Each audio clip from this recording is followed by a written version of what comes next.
Hey there, I'm Maz, and welcome to Maz Show. This is your space to explore big ideas through books, society, knowledge, and history, all with one goal to build a better world and a brighter future. If you are curious, reflective, and ready to grow, you're in the right place. So tap follow, hit subscribe, and let's get thinking.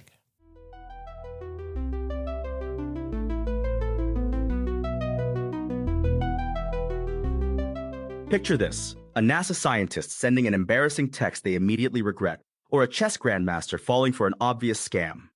Today, we're diving into the fascinating paradox of why brilliant minds make spectacularly bad decisions. By the end of this episode, you'll understand the science behind smart people's slip-ups and how to avoid these mental traps yourself. It's such a fascinating contradiction, isn't it? We often assume that being smart means making smart choices, but research shows that's not always the case. Right? It's almost counterintuitive. What's actually happening in our brains when smart people make these questionable decisions? Well, according to recent research, intelligence and decision-making are actually two separate processes in our brains.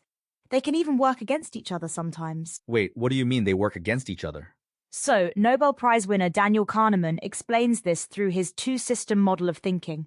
System 1 is fast and emotional, while System 2 is slow and analytical. Ah, so even geniuses can't escape their System 1 impulses? Exactly. In fact, sometimes being highly intelligent can make you more susceptible to certain mistakes because you might overestimate your decision-making abilities. That's fascinating. Can you give us an example? Take Richard Feynman, for instance.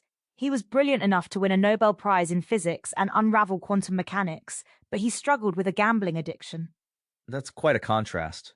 Are there any other notable examples? Oh yeah, there's a famous case from 1998, Long-Term Capital Management, a hedge fund run by Nobel laureates. They were so confident in their mathematical models that they made incredibly risky bets. I'm guessing that didn't end well?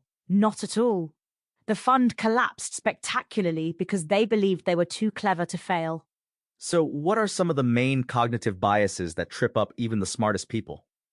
Well, confirmation bias is a big one. That's where we tend to seek out information that confirms what we already believe and ignore contradictory evidence. And I imagine smart people might be better at finding that confirming evidence? Exactly. Their intelligence actually helps them build more sophisticated justifications for their existing beliefs. What other biases should we watch out for? Another major one is the anchoring bias, where we rely too heavily on the first piece of information we receive when making decisions. Interesting. How does that play out in real life? Well, think about salary negotiations. If someone tells you a number first, that becomes your mental anchor, even if you're brilliant at math and economics. That makes sense. Are there any other particularly dangerous biases? The overconfidence effect is particularly problematic for intelligent people. They often overestimate their ability to make good decisions because they're used to being right in their area of expertise. So their success in one area might actually work against them in others? Exactly. Research shows that experts in one field often make poor decisions when they venture outside their expertise, but they maintain the same level of confidence. That's really eye-opening. What role do emotions play in all this? According to recent studies, emotions strongly influence our decision-making through what's called the somatic marker hypothesis. The somatic what now? Somatic markers are basically physical sensations associated with emotions that guide our decisions. Even the most logical person can't escape these biological responses. So our bodies are influencing our choices whether we realize it or not? Absolutely. Research shows that fearful people make pessimistic judgments while angry people make optimistic ones, regardless of their IQ. That's fascinating. What about decision fatigue? Does that affect smart people differently? Actually, yes. Studies show that when making successive decisions, everyone's judgment becomes poorer and poorer, even brilliant minds. So being smart doesn't protect you from mental exhaustion? Not at all. In fact, some research suggests that more intelligent people might be more susceptible to decision fatigue because they tend to consider more options. Let's talk about group dynamics. How does that affect decision-making? This is where it gets really interesting. Smart people can actually be more susceptible to groupthink because they're often more concerned about maintaining their intellectual reputation. Can you give us an example of that? Sure. In intelligence analysis, even highly trained analysts sometimes fail to challenge consensus views because they don't want to appear contrarian. That's pretty ironic, isn't it? It is. The very desire to appear intelligent can actually lead to less intelligent decisions. So what can we do to make better decisions, regardless of our intelligence? One key strategy is to actively seek out contradictory evidence and alternative viewpoints. Challenge your own assumptions. That sounds harder than it seems. It is, but research shows it's worth the effort. Another important strategy is to recognize when you're emotionally charged and delay important decisions. What about for group decisions? In groups, it's crucial to create an environment where people feel safe challenging the consensus. Encourage devil's advocate positions. Any other practical tips? Yes, use structured decision-making processes. Write down your reasoning, list pros and cons, and try to quantify uncertainties when possible. That makes sense. It's like forcing yourself to use System 2 thinking, right? Exactly.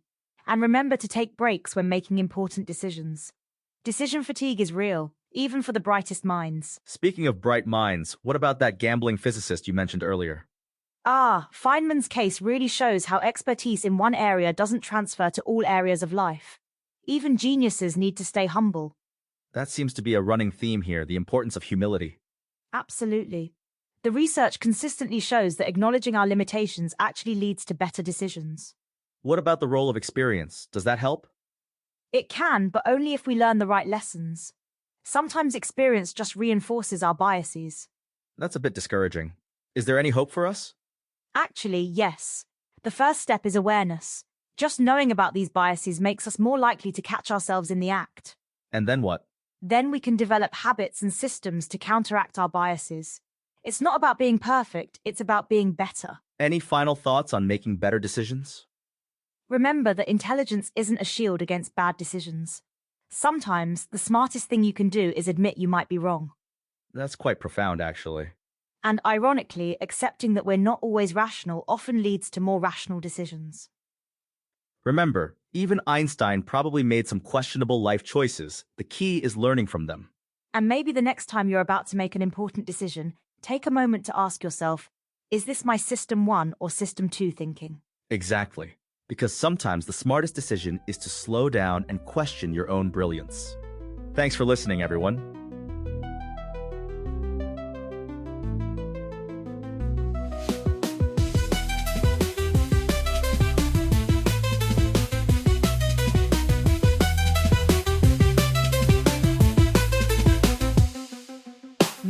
Show, let's go, open up your mind and grow. Facts and stories, things you never know. Every episode, we light the glow. Step into the world of Mass Show. Turn it up, let the rhythm flow. Feel the beat, take control. Don't be shy, just let it go. This is where the magic grows. Tune in now, it's the Mass Show. Lights up bright and minds will glow. Every day we learn and grow. Come along and join the flow. New ideas begin to shine. Breaking limits, crossing lines. Every moment feels divine. In the world of Mass Show time. Turn it up, let the rhythm flow. Feel the beat, take control. Don't be shy, just let it go. This is where the magic grows. Tune in now, it's the Mass Show. Lights up bright and minds will glow. Every day we learn and grow. Come along and join the flow.